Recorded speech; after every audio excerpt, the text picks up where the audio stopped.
नमस्कार मित्रांनो, शिवा या मालिकेच्या जबरदस्त भागामध्ये आज आपण बघूया. आजी, चंदन आणि आई तिघेही खूप टेन्शनमध्ये असतात की दिव्याने असा मेसेज केला आणि दिव्याचा अजून काही एक पत्ता नाहीये. सगळे काही टेन्शनमध्येच असतात. आजी म्हणते, वंदे अजून कशी येत नाही ग ही दिव्या?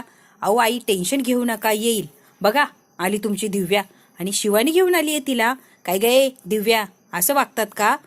आजी आता दिव्याला बोलायला लागते, माझा जीव तर जायचाच बाकी होता. जीव गेला म्हणून समजली असते, अजून 5 मिनिटं आली नसती तर. असं वागतेत काय गे दिव्या? काही अक्कल बिक्कल आहे का? आजी, मी सुद्धा वैतगले होते म्हणून मी सुद्धा अशीच म्हटले की मी आता जीवाचं काहीतरी बरं वाईट करणार. पण ऐन वेळेला ही शिवा आली आणि सगळं काही जागेवर थांबून मला परत तिने घरी आणलं. चंदन बिचारा इतका प्रेमाने बघत असतो. सगळ्यामध्ये चंदनची काहीही चूक नसते, तरी चंदन बिचारा प्रत्येक वेळेला भरडला गेलेला असतो. आई म्हणते, दिव्या तुला टेन्शन आलं, तुला राग आला म्हणून असं वागायचं असतं का? अगं आमचा जीव इथे टांगणीला लागतो, तुला काय ग? सगळे तुला बघत फिरले सगळ्या वस्तीमध्ये आणि लाज वाटत नाही का दिव्या असं वागायला? दिव्या, याला काय अर्थ आहे? काही कळतंय का? आणि तुझ्याशी बोलतीये असा तंबोरा फुगून इकडे तिकडे काय करतीये? माझ्याकडे बघ नीट. शिवा म्हणते, थांबा थांबा, 1 मिनिट, सगळ्यांनी शांत व्हा बरं जरा. मी दिव्याशी सविस्तर बोलले आणि तिने मला शब्द दिलाय की परत ते अशी कधीही वागणार नाही.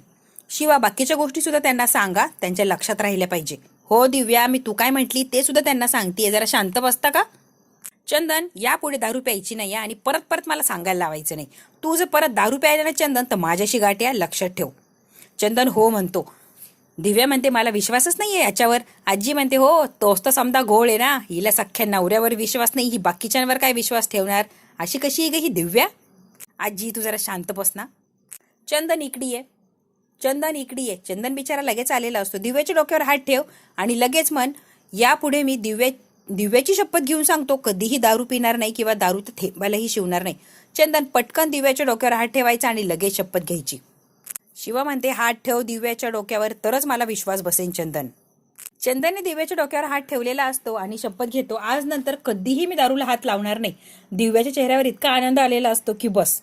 चंदन एवढी शपथ घेतो आणि लगेच निघून गेलेला असतो बाहेर. आजी म्हणते, अरे चंदन, पण चंदन काय थांबत नाही, तो लगेच बाहेर निघून जातो. बघितलं का शिवा कशी चिडचिड केली आणि निघून गेला? आता शिवा हसायला लागलेली असती. ए दिव्या, तुझ्या नवऱ्याचं आहे ना बाई, तूच सांभाळ. तुझ्या नवऱ्याला तुला सांभाळायला लागणार, आता मी कशी त्याला सांभाळणार ग? तुमचं काय ना नवरा बायको, तुम्ही तुमचं तुमचं बघा. दिव्या म्हणते, आई मला जेवायला वाढ, मला खूप भूक लागलीये, मी जरा आवरून येते, मला तोपर्यंत जेवायला दे. दिव्या आता हसत हसत निघून गेलेली असते. आजी म्हणते, हिला काही लाज शरम आहे की नाही? कशी बिनलाजासारखी सरळ गेलीये जेवायला. आजी तू शांत बस ना, मी म्हणतेय ना शांत बस. आजी तुला एक सांगू का, सगळं विसरायला, सगळं मागे टाकायला आणि नव्याने सुरुवात करायला, असं वागून जर तिला आनंद मिळणार असेल तर काय हरकत आहे का? वागू दे ना तिला कसं वागायचंय. आता आई म्हणते, शिवानी आता जेवूनच जा, तसं जाऊ नको. नाही नाही, मी बाहेर चाललीये, जेवण वगैरे नको. आजी म्हणते, अगं शिवा जेव की, आता इतका उशीर झालाय. नाही ग, मी आशू बरोबर एका पार्टीला बाहेर चालली होती ना, खरं तर मला खूप उशीर झालाय, मला जाऊ द्या, मला जेवण बिवण काही नको. हो नवऱ्याबरोबर चाललीये बाई, खरंच मज्जा आहे माझ्या शिवाची. अगं घातलेली कापडं बघून कळतंय की पार्टी बिर्टी तुमचं काय असतं ते. बरं बाई आजी आता बस, तो आता घरी आला असेल, इतका उशीर झालाय की आता मी डायरेक्ट घरीच जाते, पार्टीला काही जात नाही. आता शिवा जायला निघालेली असते, तितक्या शिवाच्या मोबाईलवर कोणाचा तरी फोन येतो. सीताईचा फोन असतो. अहो सीताई बोला की, काय झालं? अगं कधी येणार आहे शिवा तुम्ही, किती उशीर झालाय? अहो सीताई, मी पार्टीला गेलेच नाहीये, मी इकडे घरी आले होते वस्तीमध्ये, एक प्रॉब्लेम झाला म्हणून आले होते मी. आता प्रॉब्लेम सॉल्व्ह झालाय म्हणजे काय? शिवा आला नाही? शिवा तू म्हणजे आईकडे आणि आशू एकटाच गेलाय की काय पार्टीला? हो सीताई, आशू एकटाच आहे पार्टीमध्ये. अगं तो सुद्धा घरी आला नाहीये शिवा. मग बरं सीताई, मी बघते काय ते आणि येते लगेच. आता शिवा लगेच तिथून उठते आणि आशूचा शोध घेण्यासाठी बाहेर पडलेली असते. शिवा आता डायरेक्ट आशूला शोधायला जिथे पार्टी झाली त्या हॉटेलवर आलेली असते. ते रिसेप्शनला विचारते की अमक्या अमक्या मुलीच्या नावाने रूम बुक आहे का? तो म्हणतो, हो आहे की, वर जा, तुम्हाला लगेच मिळेल. शिवा वर जेना चढून जायच्या आधी सगळीकडे चौकशी करते, पण आशूबद्दल तिला काही माहिती मिळतच नाही. आणि आता जेना चढून वर जायचं तर तिचं मन तिला खातं असतं की आशू रूममध्ये अंजली सोबत. ते तर जरा विचार करते आणि मग म्हणते, नाही नाही नाही, आशू असं काही करणार नाही, मी चुकीचा विचार करते आणि माझं मन कुठेच काय चाललंय. अगं शिवा जरा विश्वास ठेव नवऱ्यावर, आशू असं करणं शक्यच नाहीये. आता शिवा स्वतःच्याच मनाची समजूत काढते आणि आता जिना चढून वर चाललेली असते त्या रूममध्ये चेक करायला आशू तिला सापडतो का. शिवा आता बरोबर त्या अंजूच्या रूमच्या बाहेर आलेली असते आणि दरवाजा वाजवते आणि जोरात आशू आशू असा आवाज देते. अंजली आशू खूप आवाज देते पण काही रिस्पॉन्स मिळत नाही. शेवटी इतकी जोरजोरात ओरडायला लागलेली असते की बस, कोणी आहे का, प्लीज दार उघडा. दार उघडलं जातं जरा वेळाने, पण शिवाच्या समोर जे दृश्य असतं अगदी विचित्र दृश्य असतं, कुणीही बघू नये असं दृश्य असतं. ते बघितल्यावर शिवाला इतका धक्का बसलेला असतो की बस. आशू नको त्या अवस्थेत पडलेला असतो बेडवर, त्याच्या अंगावर कपडे नसतात आणि ही अंजली मात्र एका कोपऱ्यामध्ये रडत बसलेली असते. ह्या माणसाने घात केला, ह्या माणसाने फ्रॉड केला, यांनी चीट केलं, यांनी नको ते केलं, मला फसवलं, माझी फसवणूक झाली. इतक्या मोठ्या मोठ्याने रडायला लागलेली असती शिवाला बघितल्यावर की बस. शिवा म्हणते, अंजली शांत हो, अगं बघ की मी कुठे तोंड दाखवायच्या लायकीची राहिली नाही, माझ्यावर अत्याचार झाला, आता याला काय मी सोडत नसते, याला पोलिसांच्या ताब्यात देणार, मी पोलिसांना बोलवणार, याच्या विरुद्ध कंप्लेंट करणार. नको नको ते अंजली बोलायला लागलेली असते. शिवा इतकी समजदारपणे आणि व्यवस्थित तिची बोलत असते. ती काही समजदारपणा दाखवत नाही आणि व्यवस्थित बोलणं तर खूप लांब राहिलं. इतक्या मोठ्या मोठ्याने ती बोलत असते आणि सगळ्या लोकांना तिच्या बाजूने करायचा प्रयत्न करत असते. एक सिंपती मिळवायची असते तिला की याने बघ की मला फसवून आणलं आणि माझा फायदा घेतला, असं तसं भरपूर काही ते आशूच्या बाबतीत बोलत असते. आता बिचारी शिवा इतकी घाबरून गेलेली असते की नको त्या अवस्थेमध्ये तिचा नवराही असतो आणि त्याच्यावर इतका घाणेरडा आरोप. शिवाला अगदी काय करावं काय नाही काही सुचतच नसतं. अगं शांतपणे बोलूया ना आपण, तुला काही एक होऊ देणार नाहीये, शांतपणे बोलू, काय झालंय त्याच्यावर आपण विचार करू, चर्चा करू. जरा शांत बस ना, एवढा आरडाओरडा कशासाठी करते आणि रडतीयस का एवढी जोराने, जरा शांत होतीस का तू, थांब तुला मी पाणी आणते. बिचारी शिवा तिला पाणी आणून पाणीही देते, तरीही ती काय ऐकायला तयारच नसते, कारण तिला ऐकायचंच नसतं. ती प्लॅन करून आलेली असते आणि तिला शांत तर व्हायचंच नसतं. आता अंजली मला सांग बरं नीट काय झालंय, रडू नको तू. मी खूप दारू प्यायलेली होती, मला खूप दारू चढलेली होती आणि आशूही खूप पिलेला होता, त्यालाही खूप चढलेली होती. तो मला म्हटला की तुला रूमपर्यंत सोडवतो. मी म्हटलं नाही, माझी माझी मी जाते. पण नाही, आशूने हट्टच केला की मी तुला रूमपर्यंत सोडवतो. आशूने मला सावरत किंवा स्वतःला सावरत सावरत तो माझ्या रूमच्या बाहेर आला. मी म्हटलं आशू इथून निघून जा तू, मी जाईल माझ्या रूममध्ये. नाही ग, तुला आतमध्ये सोडणं माझं कर्तव्य आहे आणि माझी जबाबदारी आहे, मी तुला आतमध्ये सोडणार म्हणजे सोडणार. मी त्याला खूप समजून सांगण्याचा प्रयत्न केला शिवा की तू येऊ नकोस आत. त्याने मला दारामध्ये सोडलं आणि आता मला वाटलं की तो निघून जाईन. त्याने मला सोडलं आणि तो परत आतमध्ये आला आणि लगेच त्याने दार लावून घेतलं. मी खूप प्रयत्न केला त्याला दाराच्या बाहेर लोटण्याचा आणि दार लावून घ्यायचा, पण त्यांनी शेवटी मला लोटून दिलं आणि दार आतमधून बंदच केलं. त्यांनी मला बेडवर ढकलून दिलं आणि मग माझ्यासोबत त्याने जबरदस्ती सुरू केली. मला आरडाओरडा करायला त्याने चान्सच दिला नाही, कारण मी इतकी दारू प्यायलेली होती की माझा आवाज बाहेर येतच नव्हता. इतका अन्याय अत्याचार केलाय माझ्यावर की बस. हे करायला नको होतं आशूने आणि आशू खूप चुकीचं वागला आणि आता मी कुठेही तोंड दाखवायच्या लायकीची राहिलेली नाहीये. आणि बघ माझ्यासोबत इतकं वाईट घडलंय की बस. आता बिचारी शिवाजी उभी असती डायरेक्ट बसून घेते, कारण तिला धक्का बसलेला असतो. कोणाच्याही नवऱ्याच्या बाबतीत जर असं ऐकलं तर कोणालाही धक्का बसणार, तसाच धक्का शिवालाही बसलेला असतो. शिवा आता तिची काळजीही करत असते आणि नवऱ्याचीही काळजी करत असते. दोन्ही बाजूने शिवाच फसलेली असते. मी त्याला इतका विरोध करण्याचा प्रयत्न केला, पण शेवटी काय मी हारले आणि तो जिंकला. अंजली तू ऐकतीस का जरा, तू काय बोलतीये तुला कळतंय का? आशू असं कधीच करणार नाही, तू चुकीचं बोलतीये किंवा तुझा काहीतरी गैरसमज झालाय. अगं आशू असं कधीच करणार नाही, तो असा मुलगा नाहीच आहे, मी ठामपणे सांगू शकते. म्हणजे तुला खोटं वाटतंय का सगळं, हे मी नाटक करतेय का? तुला हे दिसत नाही का माझी अवस्था काय झाली? आणि तरीही म्हणते की आशू असं करणार नाही, आशू तसा मुलगा नाही. तरीही तू आशूचीच बाजू घेतेय का शिवा?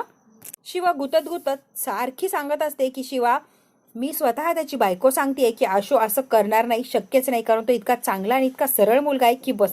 कोणालाही तू रिस्पेक्टफुलीच बघतो किंवा रिस्पेक्टनीच वागत असतो आणि तो असं वागणं शक्यच नाही. मी तुला ठामपणे सांगू शकते.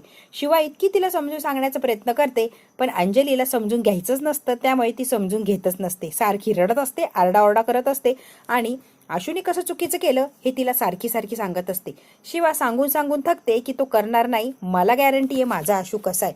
म्हणजे तुला तुझ्या नवऱ्यावर विश्वास आहे, मी खोटं बोलतेय का? एक मुलगी स्वतःच्या इज्जतीबद्दल काही खोटं बोलू शकते का कधी? तुला विश्वास कसा बसत नाहीये का शिवा? मी त्याला लांब लोटत होते, नंतर तो खाली पडला. मी बाथरूममध्ये जाऊन लपले आणि नंतर त्याने मला बरोबर जे करायचं ते केलं आणि जबरदस्ती केली आहे शिवा. माझ्या आयुष्याचं त्याने वाटोळं केलंय, वाटोळं. आता मात्र समजून सांगण्याचं किंवा ऐकून घेण्याची कॅपॅसिटी शिवाची संपलेली असते. समजदारपणा आता संपलेला असतो. असली रंगावर आलेली असते आपली शिवा. तोंड बंद कर, काय बोलतीये कळतंय का तुला? काहीही बोलते आशूबद्दल, एकही शब्द मी वाईट ऐकून घेणार नाही, कारण मला गॅरंटी आहे माझा आशू कधीच असं वागणार नाही. उगाच नाटकं करू नको आणि माझ्या आशूला कुठल्याही केसमध्ये फसवायला जाऊ नको. अगं डोकं ठिकाण्यावर आहे का? काय बोलतीये कळतंय का? काय बोलतीये, काय वागतीये? आणि तेही माझ्या आशूच्या बाबतीत ही शक्यच नाहीये. काही झालं तरी मी मान्य करणारच नाही. अगं मग मी खोटं बोलतीये का शिवा? तू खोटं बोलती खरं बोलती मला त्याशी काही देणं घेणं नाही. पण माझा आशू असं करणार नाही हे ठामपणे तुला सांगू शकते. मी त्याला 100 वेळा सांगितलं की तुझं लग्न झालंय, असं करू नको, हे चुकीचं आहे. तो उलट मला लग्न झालेल्या मुलांना दुसऱ्या मुलीला हात लावायचा अधिकार नसतो का? काही लायसन वगैरे लागतं की काय? लग्न झालंय म्हणून काय झालंय? काही फिकीर नाहीये मला लग्न वगैरे झालंय. आता शिवा उठते आणि आशूकडे गेलेली असते. आशूला उठवण्याचा प्रयत्न करते, पण त्याला गुंगीचं औषध दिलेलं असतं, त्यामुळे त्याला लवकर काही सुचतच नसतं, तो काय उठतच नसतो. हे बघ शिवा, तुझा विश्वास नसणार आहे मला माहिती आहे, पण हे काम तुझ्या नवऱ्यानेच केलंय. मी तुला खात्रीने सांगते, तुझ्या नवऱ्यानेच केलंय. इकडे मात्र सुहास अगदी चलबिचल झालेला असतो आणि सारख्या त्या बेडरूम मध्ये इकडून तिकडे फेऱ्या मारत असतो. कीर्ती झोपलेली असते. ती हा मोबाईल वाजवत असं स्वतःच्या पायावर फेऱ्या मारता मारता, म्हणून तिला जरा जाग येते. ए सुहास, असं काय भूतासारखा इकडे तिकडे फेऱ्या मारतोय रे? झोप की, झोप येत नाही का तुला? ए कीर्ती, तू झोप. मला झोप येत नाहीये म्हणून फेऱ्या मारतोय. काय करायचंय तुला? घे झोपून. पोटात दुखत नाहीये ना तुझ्या? तुला किती का चौकशा कीर्ती? झोप की गपचूप. ए माहेर चिडू नको हा.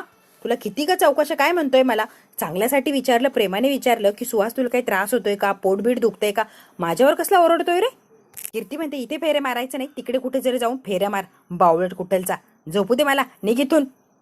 इकडे आता आशूच्या अंगावर पाणी आणून टाकलेलं असतं शिवाने, आणि आशूला अशी चटकन जाग येते की बस, अगदी खोकत खोकत उठलेलं असतं. कोण आहे कोण आहे? समोर त्याला अंजली दिसते आणि तिने ते जॅकेट पांघरलेलं असतं. शिवा म्हणते उठ आशू उठ, आणि डोळे उघडून बघ समोर काय दिसतंय. अरे आशू, तू काय करतोय इथे? कळतंय का तुला? अगं शिवा, तू कुठे होतीस? कधी आलीस आणि इथे काय करतेस तू? आशू म्हणतो शिवा, चिडचिड काय करते आणि नेमकी काय चाललंय कळेल का मला? अगं शिवा, तू चिडचिड का करतेय? तो अंजलीकडे बघतो. अंजली रडत असते, केस वगैरे विस्कटलेले असतात, हातावर असे नख ओरखडलेले असतात. अंजली, काय ग अंजली? अगं तुला काय झालंय? हे कोणी केलंय अंजली? नाव सांगतीस का जरा? ए आशू, केलंस तर केलंस, वरून तोंड वर करून हा प्रश्न मला विचारतोय. लाज वाटत नाही का तुला? तू केलंय सगळं आशू, माझ्याबरोबर जबरदस्ती केली आहे तू. माझा फायदा उचललाय, मला फसवलंय, माझी फसवणूक केली आशू तू. शिवा चिडते. आधी स्वतःची हालत बघ. काय एकतरी कपडा आहे का अंगावर? आता आशू पटकन इकडे तिकडे बघायला लागलेला असतो आणि कपडे सावरतो. शिवा, मी असं काही केलेलं नाहीये, ही काहीही बरळतीये. अगं हिच्यावर विश्वास ठेवू नको तू. ही फिरली बिरली की काय? आता तरी सांग, तूच केलंय हे? नाही केलंय मी याच्यातलं काहीच केलेलं नाहीये. तू खोटं बोलतीयस अंजली. अगं तुला फक्त सोडायला आलो होतो मी. खोटं का बोलतीयस तू अंजली? शिवा बघ, याच्या छातीवर माझी नखवर खडलेली असणारे, हा खोटं बोलतोय सरळ सरळ. आशू आता स्वतः छातीकडे बघतो तर खरंच नखवर खडलेले असतात. आशू म्हणतो शिवा, मी आईची शपथ घेऊन सांगतो, मी खरंच काही केलेलं नाहीये, ही मला फसवतीये. शिवा ही चिडलेली असते. आशू, तुला काहीतरी आठवत असेल, काहीतरी आठवण्याचा प्रयत्न कर. आठवत नाहीये तुला आशू? आपण दोघेच होतो खोलीमध्ये, मग कुणी केलंय सांग जरा मला. हे बघ अंजली, जरा शांत होतीस का? ए शिवा, मगाचपासून तुला मी सांगतेय, तुझ्या नवऱ्याने हा पराक्रम केलाय आणि मला म्हणतेय की शांत हो, विश्वास ठेव, शांत हो. लाज वाटत नाही का? स्वतःच्या नवऱ्याने एका पोरीला असं केलंय आणि वरून मला शांत बसायला लावतीये. खरंच लाजबीज पाहिजे का? एक बाई आहे ना तू. तू एक मुलगी आहे, लक्षात ठेव शिवा. शिवा म्हणते हो ना, बायको सुद्धा आहे आणि माझ्या नावावर माझा विश्वास आहे 100%. आशू असं कधीही करणार नाही. तू खोटं बोलतीयस. तुझा काहीतरी गैरसमज होतोय अंजली. आपण शांतपणे बसू आणि मग बोलूया. तुला काय करायचंय ना ते कर, आता मला काय करायचंय ना ते मी करतेय, बघतच राहा. आशू म्हणतो अंजली, तू ओळखतेस ना मला, मी का करीन ग असं? तुला कळतंय की काही? आपली चांगली ओळख आहे ना. हो ओळखत होते ना, म्हणून तर विश्वास ठेवला. मलाही वाटलं होतं तू असं करणार नाही, इतक्या खालच्या थराला जाणार नाही, पण शेवटी केलंच ना, माती खाल्लीच ना आशू. मला वाटलं की इतका चांगला मुलगा आहेस तू, सगळ्यांना समजून घेतो, सांभाळून घेतो, पण तू इतका नीच आहेस ना हे आत्ता कळालं. आणि तुझी बायको सुद्धा तुझ्या इतकीच नीच आहे रे, आत्ता कळालं ती सुद्धा कशी आहे. मी काही एक सहन करणार नाहीये. मी सगळ्यांना ओरडून सांगणार की याने माझ्यावर जबरदस्ती केली. आशू आता थांबवण्याचा प्रयत्न करते, पण ती थांबायचं नसतं, तिला तमाशाच करायचं असतो. आपण काहीतरी करू. दार उघडते, समोर पोलीस असतात. आपण कशाला? आता पोलीस आहे की पोलीसच करतील सगळी चौकशी. इकडे सीताई अजून जागी असते आणि सीताई खूप टेन्शनमध्ये सुद्धा असते. लक्ष्मण येतो आणि म्हणतो वहिनी, अजून जागी आहेस तू? झोपली नाहीस का? आणि दरवाजा का उघडाय? अहो काय सांगू तुम्हाला, शिवा आणि आशू अजून आलेले नाहीये आणि मला कशी झोप लागणार? माझ्या जीवाला असा घोर लागलाय की बस. शिवाला केला होता कॉल, मी बोलले तिच्याशी, ती त्याच्याबरोबर नाहीच आहे आणि आशू एकटाच आहे आणि दोघंही आलेले नाही अजून, म्हणून मला टेन्शन आलंय. मी सुद्धा बघतो काही कॉल वगैरे आला की काय, काही चौकशी करतो. आणि हे बघ वहिनी, तू काळजी करू नको. शिवाला सांगितलंय ना, ते बरोबर घरी येतील, तू टेन्शन घेऊ नको बरं. आता लक्ष्मण फोन बघत असतो. आला की काय तितक्यात मांजा आलेला असतो. काका, अरे मांजा एवढ्या रात्री काय रे? मला शिवाचा फोन आला होता, अर्जंट मॅटर आहे, आपल्याला लगेच निघायला लागणार. अरे मांजा, सांगतो का नक्की काय झालंय? तुम्ही येता का? मी रस्त्यात सांगतो तुम्हाला नक्की काय झालंय. मांजा, तुझ्याबरोबर यायला प्रॉब्लेम नाहीये, पण वहिनीला सांगू दे की आपण चाललोय. हे बघा प्लीज, त्यांना सांगू नका, आपण जाऊ, चौकशी करू, मग काय ते घरच्यांना कळवू. इकडे आता शिवा आरडाओरडा करत असते आणि पोलीस आशूला घेऊन चाललेले असतात. त्याला घेऊन जाऊ नका, त्यांनी काही एक केलेलं नाहीये. हे बघा शिवा मॅडम, तुम्ही आम्हाला आमचं काम शिकू नका. आम्हाला आमची प्रोसिजर माहिती आहे आणि उगाच कामात व्यत्यय आणायचं नाही. तुम्हाला काही कळतंय का? चांगल्या घरातला मुलगा आहे तो, असं काही करू शकतोय का? तुम्ही काही ठोस पुरावा नाही, काही नाही, आणि त्याला कुठे अटक करून घेऊन चालले तुम्ही? तुम्हाला हे करता येणार नाहीये. शिवा, अजून काय साबित करायचंय ग तुला? तुझ्या नवऱ्याने माझ्यावर जबरदस्ती केली, स्वतःच्या डोळ्याने बघितलंय, तरीही म्हणते की अजून काही सिद्ध झालंच नाही. तुला गप्प बसायचं बैस. मी मात्र शांत बसणार नाही आणि याला काही मी सोडणार नाही. जोपर्यंत मला न्याय मिळत नाही तोपर्यंत मी याला सोडणार नाही आणि शांत सुद्धा बसणार नाही. आशू बिचारा लाजल्यासारखं होत असतं आणि त्याला आता काय करू आणि काय नाही काही सुचतच नसतं. हे बघ शिवा, मला काही सुचत नाहीये किंवा मला आठवतही नाहीये. तू आईला फोन कर, काकाला फोन कर, पटकन सगळ्या लोकांना इथे बोलून घे. हे बघ आशू, तू घाबरू नकोस, मी तुझ्या बरोबर आहे, मला पूर्ण विश्वास आहे. आणि काकाही येणार आणि आई सुद्धा येणार, सगळं काही आम्ही हँडल करू आणि तुला तर मी काहीच होऊ देणार नाहीये. त्यामुळे तू अजिबात टेन्शन घेऊ नको बरं. आशू, तू आधी शांत हो. किती नीच बाई आहेस ग तू. एका बाई बरोबर वाईट घडलंय तरीही नवऱ्याचीच बाजू घेतीये शिवा. ती म्हणते, अंजली तुझ्यापेक्षा जास्त ओळखते मी माझ्या नवऱ्याला, त्यामुळे मी ठामपणे सांगू शकते याने असं काही केलेलंच नाहीये. या दोघींमध्ये बातचीत चालूच असते तितक्या सगळी प्रेसवाली येते आणि इतके प्रेस आलेली असते की बस एकदम सगळे घोळका करतात. हे आशुतोष देसाई का यांनी एका यांच्या कलिगवर जबरदस्ती केली आहे आणि आता यांना पकडून चालवलं का पोलिसांनी? इतक्या लोकांनी घेराव घातलेला असतो आणि नको ते प्रश्न विचारतात. आशू स्वतःचा चेहरा लपवत असतो, पण प्रेसवाले असतात त्यांनी सगळं काही आशूला बघितलेलं असतं. आशूला पोलीस घेऊन चालले आणि ती अंजली सुद्धा बघितलेली असते. त्यामुळे आता नको ते मीडियामध्ये पसरलेलं असतं आणि आशूची बदनामी झालेली असते. बघा, असं काही नाही आहे, सगळं खोटं आहे. तुम्ही मिसेस आहे त्यांच्या, तुम्ही त्यांच्या मिसेस आहे. एक स्त्री असून स्त्रीवर अन्याय झालाय तरीही तुम्ही तुमच्या नवऱ्याचीच बाजू घेताय, हे योग्य नाही आहे मॅडम. बघा, मला कोणाच्या काहीच प्रश्नाची उत्तर द्यायची नाही आणि सगळ्यांनी शांत बसा. आशू इतका घाबरलेला असतो की बस शिवा त्याला आधार देते, अजिबात घाबरू नको, मी आहे ना तुझ्यासोबत, घाबरायचं कारण नाहीये, मला माहिती आहे तू काही एक केलेलं नाहीये. पोलीस म्हणतात काय प्रश्न विचारायचे ना कोर्टात विचारा, इथं अजिबात काही विचारायचं नाही. आता आशूला पोलिसांनी जबरदस्तीने चालवलेलं असतं. इकडे वाऱ्यासारखी बातमी पसरलेली असते आणि आशूची नको तितकी बदनामी झालेली असते. शिवा मात्र आशूच्या मागे मागेच असते आणि आशूला आधार देत असते. तिने अविश्वास अजिबात दाखवलेला नसतो. ती त्या पोलिसांना म्हणते, हे बघा त्यांनी काही केलेलं नाहीये, विश्वास ठेवा आणि जरा नीट वागा त्याच्याशी. आता शिवा त्या पोलिसांची बोलत असते तितक्या डॉक्टर आलेले असतात आणि डॉक्टरला आशूची तपासणी करायला लावतात आणि त्या मुलीची सुद्धा तपासणी करा. दोघांची टेस्ट केली म्हणजे रिपोर्ट आले की कळणार काय खरं आणि काय खोटं.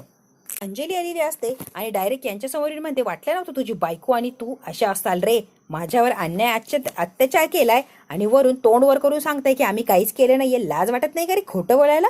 अशी ठामपणे बोलतीये की तसं तुझ्या नवऱ्याने काही केलंच नाही, त्याने काही केलंच नाही, मी अजूनही तेच सांगतेय. सारखी मला म्हणतेय ना बाई म्हणून विचार कर. अंजली, मी तुला सांगते, बाई म्हणून विचार करतेय ना म्हणून तर वाईट वाटतंय. एक बाई स्वतःच्या बाईपणाचा कसा चुकीचा फायदा घेतीये आणि सगळ्यांच्या नजरेमध्ये सिंपती मिळवतीये. खरंच इतकी वाईट वागतीये ना तू की बस याची शिक्षा तुला भोगायला लागणार अंजली.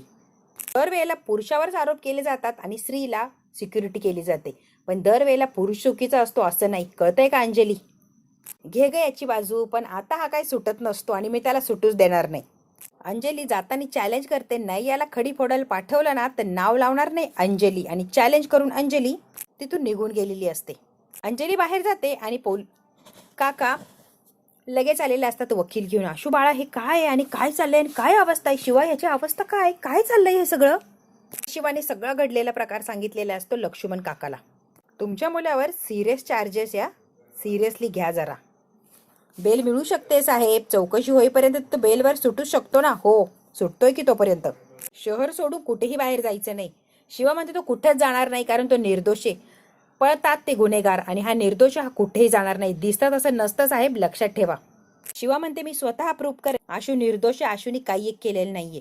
मित्रांनो, हा भाग इथेच संपतो. आता बघूया आशू इतक्या मोठ्या संकटात अडकलेला आहे आणि शिवा एका बायकोचं कर्तव्य निभावते का आणि आशूला सगळ्या याच्यातून सही सलामत सोडवते का, हे आपण उद्याच्या भागात बघूया. आज आपण इथेच थांबूया. व्हिडिओ आवडल्यास लाईक, शेअर, सबस्क्राईब नक्की करा. धन्यवाद.